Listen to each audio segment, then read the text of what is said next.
Saúdo os meus irmãos com a paz do Senhor. Amém. Eu quero convidar os meus irmãos a fazermos a leitura do texto que se encontra no primeiro livro do profeta Samuel, capítulo de número 4. Fiquemos de pé em reverência à palavra do Senhor. 1 Samuel, capítulo de número 4. Eu quero louvar a Deus por mais uma oportunidade que nos é concedida de pregar a sua palavra. Eu quero louvar a Deus por mais uma oportunidade de estarmos na casa de Deus para falarmos do seu nome. Estou feliz nessa noite porque depois de tantos anos, acho que 8, 9 mais ou menos, na época que o pastor Josué chegou, antes do pastor, esqueci de novo, Carlos chegou. E aí eu, minha avó e minha mãe fomos ali para Piaçaveira, outro lugar também onde eu passei metade da minha adolescência, e foi aqui, nessa igreja. Minha avó semeou muito, uma guerreira do ciclo de oração. A maioria dos irmãos que são antigos daqui conhecem, né? Eu lembro que uma semana no meu casamento, o Senhor decidiu levá-la e foi uma dor. Mas nós percebemos que às vezes só estamos de pé porque alguém semeia pela nossa vida. Então, chega até a ser irônico. Os meninos que davam trabalho para os líderes da EBD, as tias da EBD, Valdir, presta atenção aqui, pode olhar para os outros, senta aqui, menino, hoje está pregando. Então, você tem que valorizar quem semeia pela sua vida. Eu sou grato pela vida dos irmãos, né? Todos que cooperam com essa obra, com esse trabalho, o pastor, que Deus abençoe, a toda a sua família, seu ministério, a irmã Cristiane que me fez o convite, que Deus abençoe. Eu sou eternamente grato pela vida dos irmãos da Inocop.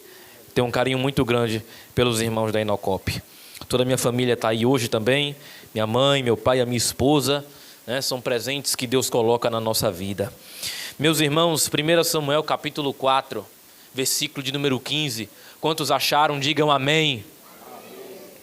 1 Samuel, capítulo de número 4, versículo de número 15. Diz assim o texto. E era Eli da idade de 98 anos, e estavam os seus olhos tão escurecidos que já não podia ver.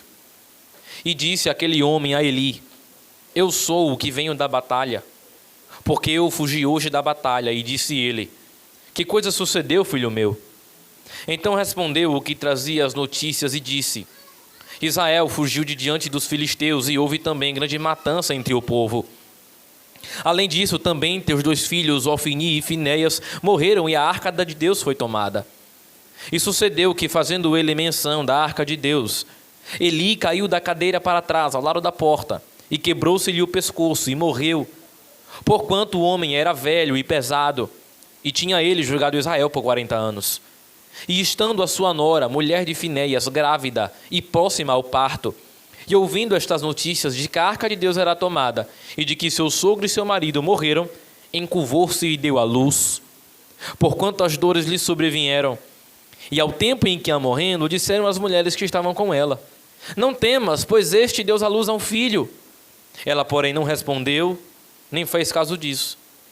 E chamou ao menino e acabou, dizendo: de Israel se foi a glória, porque a arca de Deus foi tomada, e por causa de seu sogro e de seu marido. E disse: de Israel a glória é levada presa, pois é tomada a arca de Deus. Só para quem está ligado, qual que era o nome do menino? Não ouvi. Podeis assentar.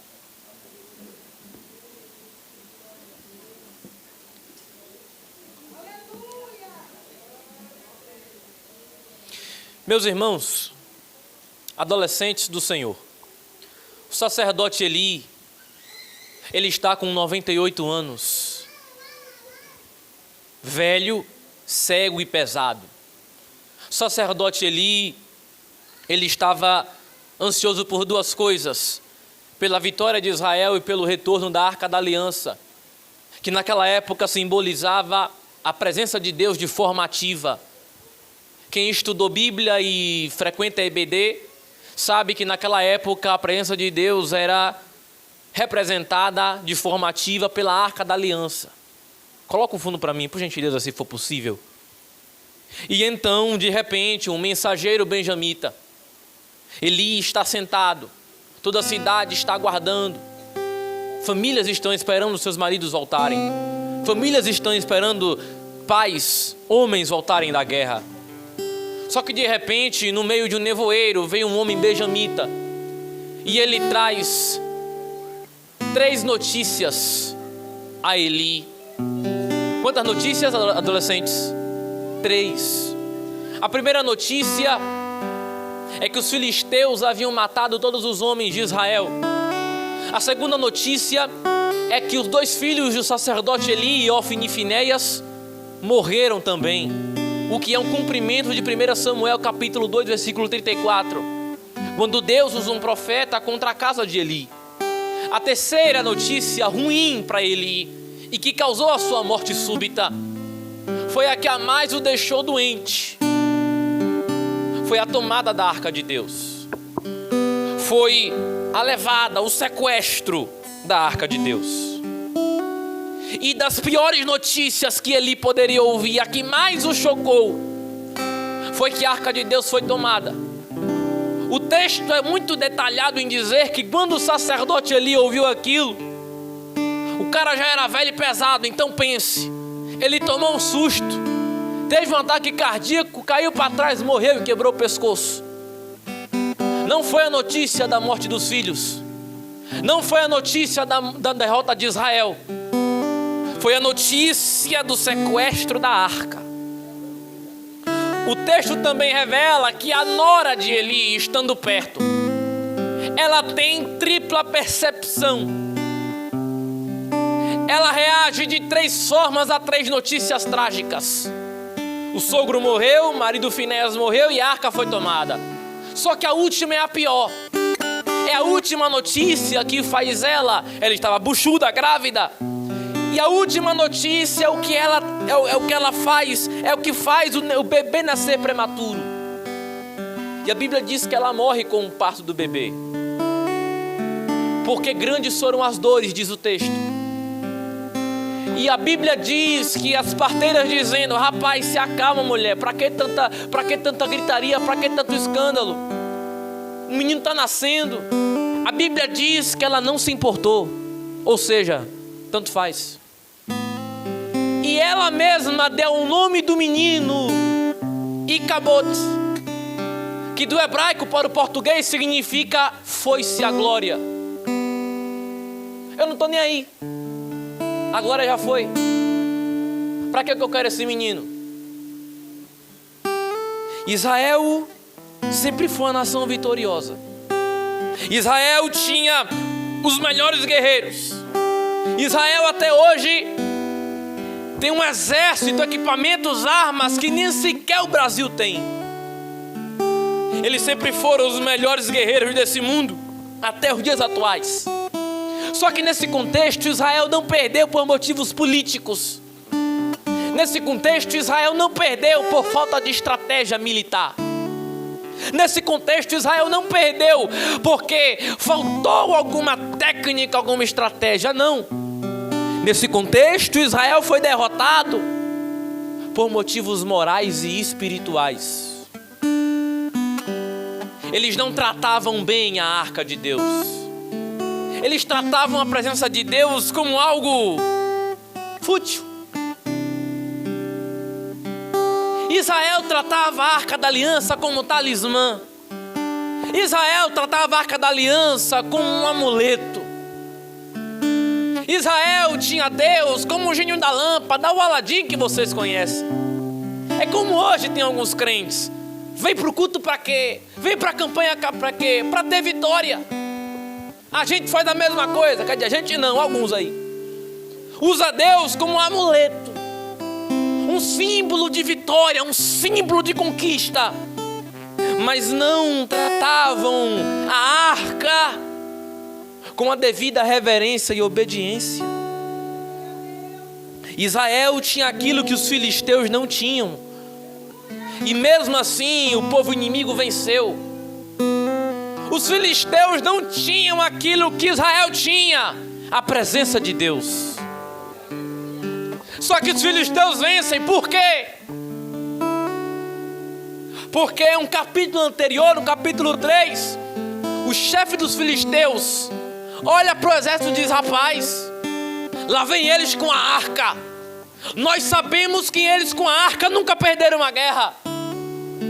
A Bíblia diz que o chefe olha para os machos da guerra e diz: agora sejais homens e vençam. Os filisteus tinham algo que Israel não tinha. Israel era acostumada com a presença. É a pior coisa que pode acontecer um crente: se acostumar com o sagrado, se acostumar com a presença. Eu imagino Israel carregando a arca nas costas, diz, falando assim: mais uma vez nós vamos vencer, mais uma vez vamos pegar, cortar a cabeça do inimigo, fazer aquele lamaçal de sangue todo e voltar para casa. Ô filha, venci a guerra hoje. Mas naquele dia Israel não havia percebido que o que fazia eles vencer havia os deixado. Foi como Sansão. Era chamado, vocacionado, sabia que tinha ministério e brincou com o pecado. A Bíblia diz em Juízes 13, se não me falha a memória, que ele, deitado com a prostituta, brincou tanto com ela, que o texto diz: não sabia ele que o Espírito do Senhor havia se retirado diante de Sansão. E os filisteus vencem com dedicação, matando mais de 30 mil homens. Mas se Deus é Deus, por que Ele permitiu perder? Deus é um Deus de vitória e nunca perdeu uma batalha. Só que Deus permitiu aquela vitória para disciplinar Israel, especialmente para punir a casa do sacerdote Eli. 1 Samuel 2,34: punirei Ofni e Finéias e o sacerdote. Deus permite que a arca fosse tomada para disciplinar Israel, para disciplinar o sacerdote Eli, que não sequer conteve os pecados de seus filhos e não conteve o povo corrompido. E Deus ensinou ali que nada, nenhum artifício material, nenhum artifício físico pode substituir a presença de Deus. E a arca em mãos inimigas humilhou o povo, que os levou à reflexão. Tá bom, pregador? A arca foi tomada, e aí? E aí que no capítulo 5 e 6, nesses dois capítulos, por diversos meses, os filisteus estão lá nos seus templos idólatras. A arca está lá, a presença também está lá. Só que eu acho engraçado, irmão, é que Deus mostra na cara que Ele não pode competir o lugar dele com ninguém. A Bíblia diz que, estando a arca no templo dos filisteus, Dagon caiu para o chão. Os outros deuses se espatifaram. Sabe o que eles fizeram? Rapaz, não devolve isso aí. Foi mexer com crente aí no que deu. E a Bíblia diz que os filisteus devolvem a arca. A arca foi devolvida. No capítulo 7 de 1 Samuel, a Bíblia diz que ocorre um grande reavivamento em Israel, porque a arca havia sido devolvida. Então, para você entender o mistério, que eu acredito que você já tenha entendido, por falta de obediência e reverência, a arca se permitiu ser tomada. Mas de repente, quando a tomada da arca os levou à reflexão, ao arrependimento, os levou a pensar no mal que fizeram, Deus disse: rapaz, o lugar da arca não é com os filisteus, o lugar da arca não é com o ímpio, o lugar da arca não é no mundão, o lugar da arca é na casa dos israelitas, lugar de arca é na casa de crente, lugar de arca é na casa dos israelitas. E a Bíblia diz que no capítulo 7 eles comemoram. E fazendo um contraste, entre essa fase terrível de Israel e com a igreja de hoje, você percebe que não é diferente. Escute o que eu vou lhe dizer. Exatamente, para ser mais exato, entre o dia 19 e 20 de fevereiro, Camaçari viveu um dos seus dias mais sombrios da história. Por diversos dias sucessivamente, faltou-se muita energia. Inclusive eu estava pregando na Mangaba 1 e de repente, no meio da pregação, a energia foi embora. Como em diversos outros cultos, não sei se aconteceu aqui. E de repente, na sexta-feira, também sem energia. Estava em casa no sofá às 5 horas da tarde. Estava esperando minha esposa chegar do trabalho. E de repente, no meio daquela coisa sem energia, um apagão. Deus bradou no meu coração e disse: meu filho, esse apagão não é só físico.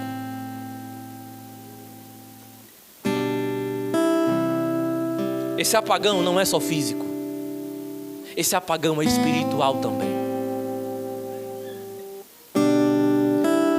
E explicando de forma técnica para que você entenda, quando acontece uma sobrecarga, um curto, pode ser uma queda de árvore, trovões, relâmpagos. O sistema elétrico possui disjuntores gigantes que desarmam sozinho quando percebem um tal curto, para que não dê dano total no equipamento. Quando ocorre uma sobrecarga, quando ocorre um curto inesperado, quando acontece algo que de repente suga toda a energia, o sistema desliga sozinho e demora horas ou até dias para se ligar de novo. E aí você percebe que da mesma forma que Israel gastou suas energias com coisas banais, de repente houve-se um apagão. A Bíblia diz que no meio da guerra, quando os homens começaram a morrer, cada um correu para a sua tenda. O apagão. Eu não sei se você está pronto para ouvir o que Deus tem a dizer aqui hoje, mas a verdade é que quando você compara isso com a igreja, não é diferente. Sabe por que eu digo isso? Porque por mais de 20 anos, por mais de meia década, a igreja usou a presença como símbolo de vitória. Por mais de 20 anos a igreja usou a presença como símbolo de conquista. Vem para o evangelho que você tem. Aceite hoje Jesus que você tem. Vem para a igreja que você tem. Promessas que Deus nunca fez. Ocultação de pecados. Realização de cultos antropocêntricos. E hoje você tem um resultado. Olhe e diga, irmão, olhe e diga. Você abre no YouTube os vídeos antigos de como era a igreja de 20 anos atrás e não é a mesma coisa. Ah, pregador, tu nasceu em 2005, que é o que falando disso aí? Quem pesquisa a história da igreja sabe que mudou, não é mais a mesma coisa. Você olha hoje uma igreja fria. Eu tenho pavor de crente, irmão, que não abre a boca para dar glória a Deus, não abre a boca para dar aleluia. Parece que o queixo foi travado com fita crepe. Só que em casa ele grita vai Palmeiras, em casa ele grita vai Bahia, mas na igreja não tem vontade de dar glória. No mundo levantava a mão pro time, no mundo levantava a mão lá no carnaval, mas na igreja parece que tem uma cara de delegado, uma cara de coronel. Ei, quem é crente tem que ter alegria, tem que ter presença. Então aproveita, meu irmão. Se você puder, tire o pé do chão, dê glória alto mesmo, porque vale a pena cada minuto. Uma igreja que não batalha mais. Ai, eu não vou para o ciclo de oração, senão vou pegar a carga dos outros. Ai, eu não vou para a igreja não, se não vou orar não, senão vou pegar a retaliação, vou ficar setado. Eu não posso ficar dodói, eu sou bonitinho de Jesus. Igreja que não batalha mais. Irmão, por quê? Sabe por quê? Quando eu era adolescente, ouviu, adolescente? Quando eu era adolescente, mamãe e vovó me arrastavam, era por ciclo de oração. Eu não quero ir não, mamãe. Vou ficar em casa vendo filme, jogando joguinho do computador. Vai pra igreja, vai se encher, vai se revestir, vai andar na presença.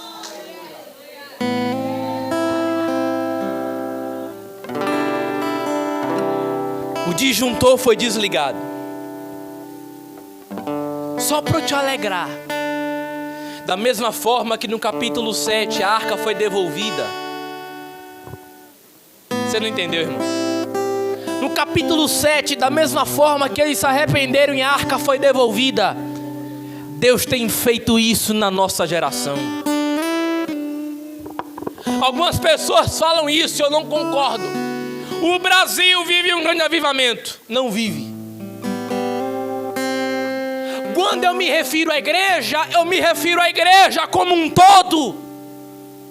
Avivamentos locais tem, mas como um todo. Sabe por quê? Porque sempre vai existir o joio e o trigo. Sempre vai existir o Davi e o Saul. E sempre vai existir o Samuel e o Eli. E sempre vai existir os filhos de Israel e Ofni e Finéias. Então Deus tem compromisso ainda com avivamentos locais. Você olha para certas igrejas e você vê que o fogo pega, a palavra é pregada, irmãos são batizados, são renovados, são avivamentos locais. Mas a igreja como um todo no Brasil, mas pregador, como é que eu faço para perceber, como sacerdote ali, de que a arca foi tomada? Tem gente que desce a lenha no sacerdote Eli, mas ele tinha uma qualidade que poucos têm. Ele percebeu que agora foi embora. Mas pregador, eu já percebi, e o que é que eu faço? Existem 3 princípios para se resgatar a presença. Quantos adolescentes? Quantos princípios? Quantos? Primeiro princípio, amor pelas escrituras. Segundo princípio, vivência da santidade. Terceiro princípio, prática da comunhão. Uma geração que não ama a palavra não pode experimentar da presença. Uma geração que não ama a Bíblia não pode experimentar da presença. Aí você olha para a Bíblia e você vê os salmistas exalando o seu amor pelas escrituras. Você olha para o Salmo 119, versículo 97, e você vê o salmista dizendo: quanto amo a tua lei, é minha meditação todos os dias. Você olha para o versículo 11 e você vê: eu escondi a palavra no meu coração, para eu não pecar contra ti. Você olha para os salmistas e você vê o exalar pelas escrituras. Mas você olha para hoje. Esses dias eu reagi a um vídeo no Instagram. Já está com mais de 1.600 views. Um rapaz da mídia da igreja chegou numa igreja muito grande. Quando acabou o culto, ele chegou para alguns jovens, adolescentes, e ele perguntou assim: quantos de vocês aqui sabem fazer, irmão? Que movimento ridículo. Quem de vocês sabe fazer o tal do passinho no Jamal? Meu Deus do céu. Que negócio ridículo que a mocidade inventou. Parece que não tem mais conteúdo. É uma geração sem conteúdo. Todo mundo fez. De repente o mídia olhou para todos eles e falou: mas qual de vocês sabe o primeiro capítulo de Gênesis? Sabe o que eles fizeram? Sei não, velho. Geração que conhece o hype. Geração que conhece trend, geração que conhece TikTok com a palma da mão, geração que conhece as dancinhas do momento, sabe de tudo que se passa na net, mas não sabe o primeiro capítulo da Bíblia. Você pergunta coisas básicas da Bíblia: pneumatologia, Espírito Santo; bibliologia, estudo sobre a palavra; a martiologia, estudo do pecado. Você vai falar, pensa que está falando de língua estranha. Não é não, são temas da Bíblia. Geração que ama a internet, mas não ama a Bíblia. Eu sou professor de teologia e eu sei. Cursos teológicos vazios. Eu dou mentoria para pregadores e sei. Pouquíssimos alunos. Eu dou aula na EBD. Conheço as dificuldades que a EBD passa e sei. Pouquíssimos alunos. Sabe o que é pior? Ainda bem que eu não sou aqueles pregadores que fica pedindo para dar glória a Deus. Eu não sou desses não, irmão. Sabe o que é o pior? Tem Canta Bahia todo ano, e os mesmos que faltam a EBD são os que estão lá levantando a mãozinha e fazendo dancinha, trenzinho no meio do povo. O povo quer movimento, o povo quer show, quer entretenimento, mas não quer ouvir o pastor ensinar culto de doutrina, não quer ouvir a irmãzinha ensinar na EBD. Irmão, dia de quinta, sabe que o porteiro vai pregar, sabe que a irmãzinha vai contar testemunho. Aí eu vou vazar para outra igreja, vou vazar que lá tem revelação, vou vazar que lá tem movimento. Ei, onde tem Bíblia fechada não tem movimento certo. Cai fora de lá, porque movimento é só na palavra.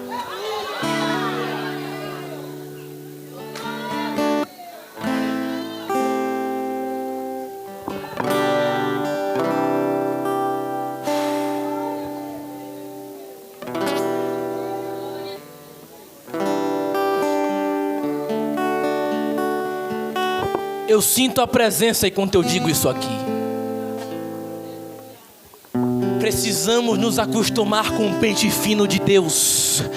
Nós precisamos da palavra. Meu Deus do céu, você abre a internet, você vai para certos cultos, pregações antropocêntricas, mensagens egocêntricas. Quem te viu, quem te vê.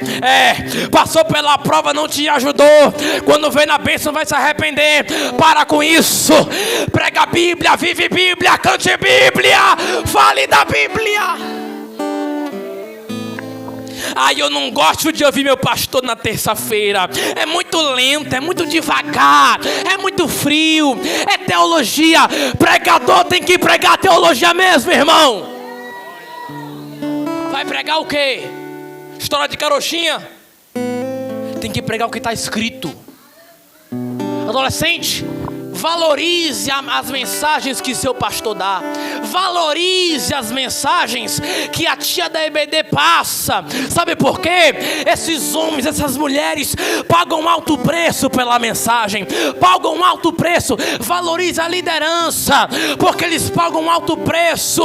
Nego olha pra cara e vê todo sorridente, não sabe a luta que passa. Mas deixa eu lhe dizer, todos aqueles que pagam preço pela palavra já tem seu galardão, já tem seu galardão. Eu me lembro, fácil é falar dos outros, difícil falar de si mesmo. Eu lembro que quando eu era mais novinho, da idade de vocês aí, 8 anos atrás, eu vinha pra igreja, mas só pra agradar a vovó, agradar a mamãe. Não pense que eu fui brincadeira não, irmão. Eu ouvi não foi não, foi mesmo. E aí, irmão, eu me lembro, eu tava contando no carro hoje, dando uma risada. Eu lembro que no culto de doutrina, sabe o que eu fazia? Eu ia lá embaixo, entrava no banheiro masculino e me trancava até dar o horário. Mudou? Não mudou não, irmão. Só quem passou sabe. Sabe por quê? A gente precisa se dispor. Eu não posso estar na presença só por causa de papai e mamãe. Eu não posso estar na presença só por causa de amigos, só por familiares. Eu preciso estar na presença porque eu preciso entender que sem a presença eu morro. Sem a presença o diabo me mata. Ei, adolescente, valorize cada minuto na presença. Valorize cada minuto na igreja. Sabe por quê? Se não fosse a presença, o diabo já teria matado cada um de vocês. Se não fosse a presença, vocês não estariam aqui. Se não fossem seus pastores, seus pais que oram por vocês, nenhum de vós estaria aqui. Mas Deus enviou a sua presença. Deus teve misericórdia. Deus teve piedade e enviou a presença. Então já pode começar a sentir a presença. Ah, não comecei a sentir. Pode começar a sentir. Não espere dar glória. Ah, eu sou da glória quando eu sinto. Dê glória porque você já tem a presença. Dê glória porque você já tem.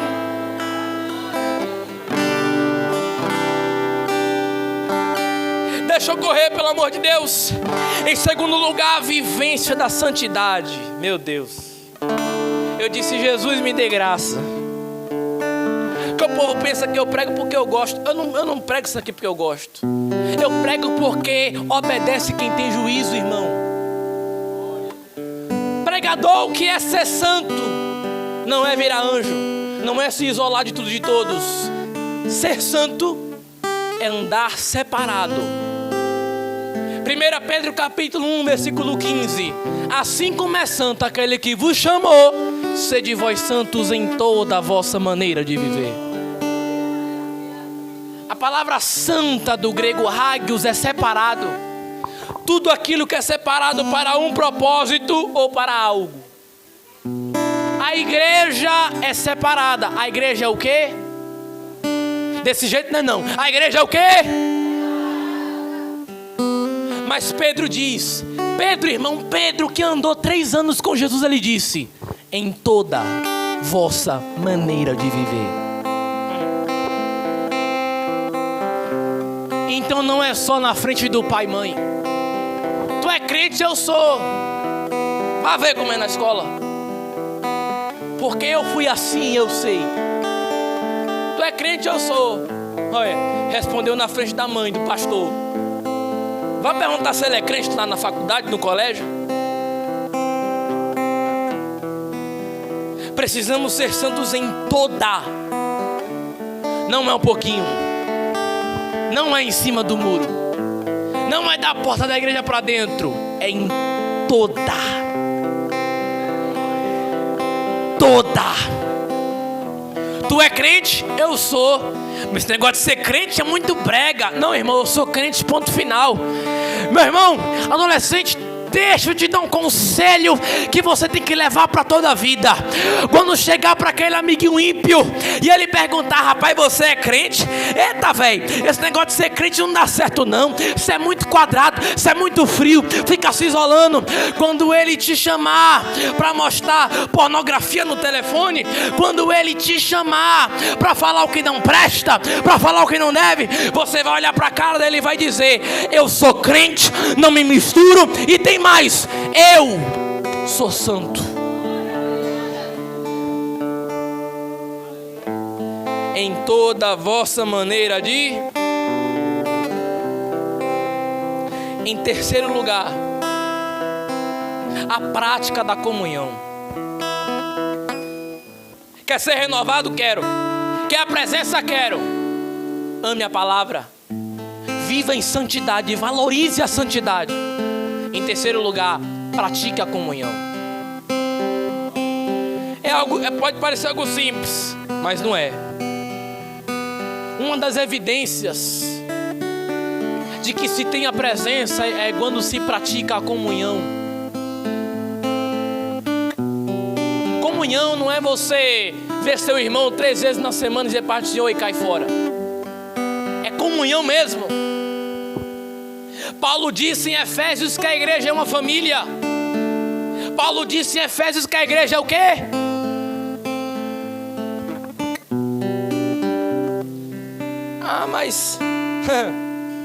mas eu não vou com a cara dela não. Eu não vou com a cara dele não. Ele no canto, eu no meu. Partiu. Venha pra cá. Ixi, esse irmão todo coisado. Comunhão. Ah, mas eu não gosto dele. Irmão, tem que amadurecer. Não estamos em tempo de brincadeira mais. Não estamos em tempo de brincadeira mais. Jesus está voltando, irmão. O arrebatamento está chegando. E eu quero ver quem é que vai subir. Quem vai subir é quem pratica a comunhão. É quem vive em santidade. É quem amadurece em Deus. Cresça, amadureça, pratique e ame. Ah, mas eu não gosto dela. 1 João 4,7 para encerrar. Amados, amemo-nos uns aos outros. Por quê, João? Porque o amor é de Deus, e qualquer que ama é nascido de Deus e conhece a Deus. Só isso, João? Não. Aquele que não ama não conhece a Deus, porque Deus é amor. Deus e amor não é só uma placa de igreja. Deus e amor é mandamento bíblico. Quem não ama não é nascido de Deus. Ah, mas ela me ofendeu. Ah, mas ela pecou contra mim. 1 João capítulo 1, João vai dizer de novo: mas se andarmos na luz, como Ele na luz está, temos comunhão um com os outros. Ah, mas ele me ofendeu. O sangue de Jesus é tão purificador que Ele perdoa o ofendido e o ofensor. Aí Ele vai concluir: e nos purifica de todo pecado. Nos purifica de todo pecado.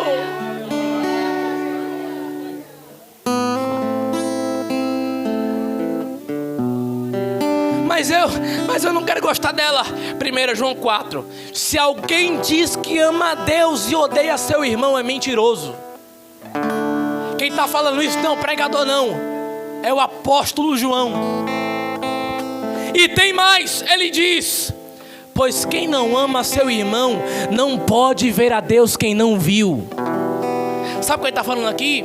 Se eu vejo meu irmão todo dia e não amo ele, como é que eu vou amar a Deus quem eu não vi ainda?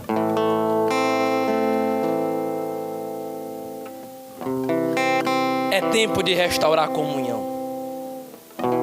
Já desliguei o esboço. É tempo de restaurar a comunhão. Porque Jesus está voltando, irmão. E Ele não vai buscar cada um individualmente, não. Ele não vai vir buscar CPF. Ele vem buscar coletivamente. Ele vem buscar um povo todo. Ele vem buscar um povo todo, irmão. Ele vem buscar uma igreja. Ele não vai arrebatar igreja A, igreja B. Ele vai arrebatar uma igreja toda. E lá no céu você vai ver quem te ofendeu. Lá no céu você vai ver quem te magoou. Só que o mais importante não é aquilo que nos afasta, é aquilo que nos aproxima. O mesmo amor que Deus tem por você é o mesmo que tem por ele, por ela. Então a igreja vive os últimos dias e precisamos resgatar a comunhão. Precisamos parar de nos afastar por coisas superficiais. E mesmo que não fosse,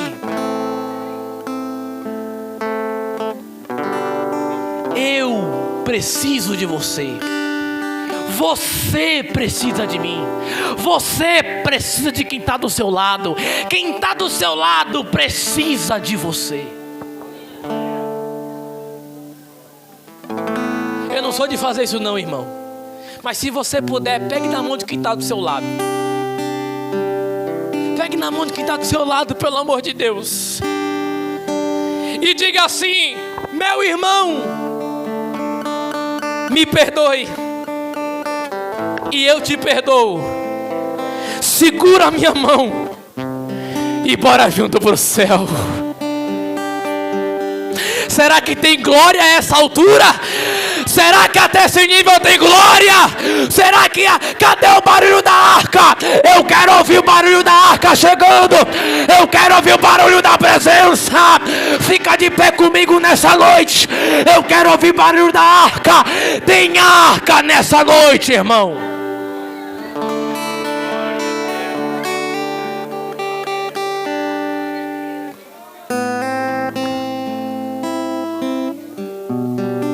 Feche seus olhos. Coloca a mão no seu coração. Irmã líder dos adolescentes, coloca a mão, estenda a mão na cabeça deles. Eu quero orar por esses adolescentes agora. Todos que colaboram com eles. Isso, vem aqui pra frente mesmo, vem pra cá. Eu nem ia chamar, mas venha. Todos vocês. Eu quero a igreja orando agora. Eu quero ouvir o barulho da igreja agora. A igreja vai orar, vai estender a mão por eles. Sabe por quê? Eu vim deles. Vocês estão vendo eu aqui hoje, mas eu já fui um deles. Eles precisam das orações de vocês.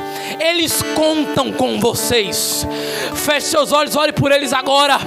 Ore por eles. Senhor Jesus, eu preguei a sua palavra. Senhor, eu preguei tudo aquilo que o Senhor mandou. Meu Deus, eu preguei, Jesus, a tua palavra.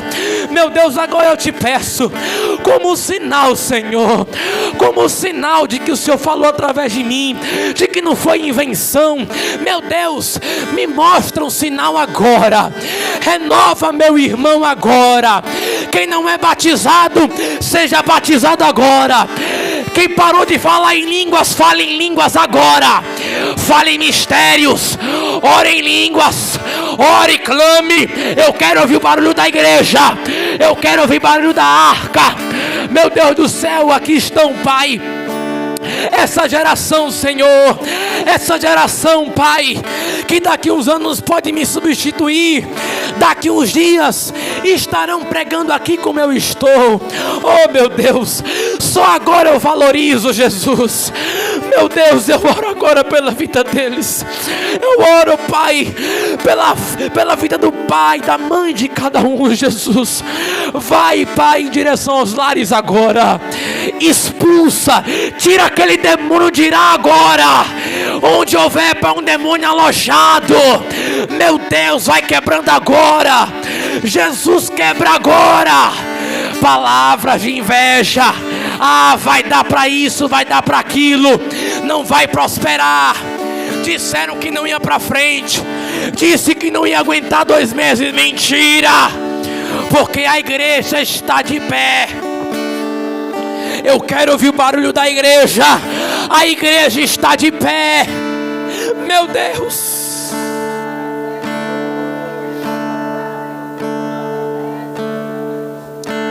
Deus, restaura a comunhão.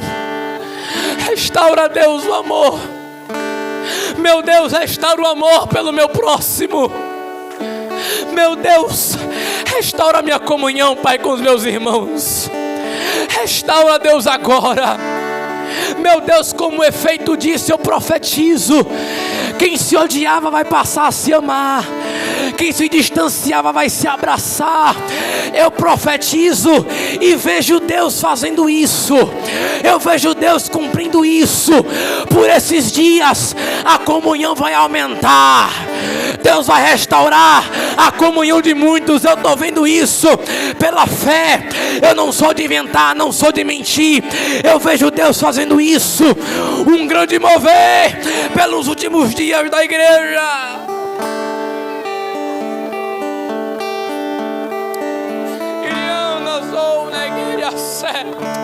Eu vejo pela fé, meu Deus do céu, que Deus vai fazer um grande mover nesses últimos dias. Eu vejo, Deus, vai renovando, Jesus. dar dom de línguas. Meu Deus, daqui vai sair pastores, daqui vai sair pregadores, daqui vai sair cantores, cantoras, dirigentes do ciclo de oração, intercessoras, pais de família, mães de família, no nome de Jesus. A igreja que crê, a igreja que tem a arca, diga glória a Deus. Glória a Deus. Eu quero agradecer, irmão, a minha oportunidade. E guarde o que eu falei aqui hoje. Deus vai mover a igreja nos últimos dias. Que Deus abençoe. Obrigado pelo convite, pela confiança. Que Deus abençoe esse grupo no nome de Jesus. E eu passo para o pastor a direção do trabalho.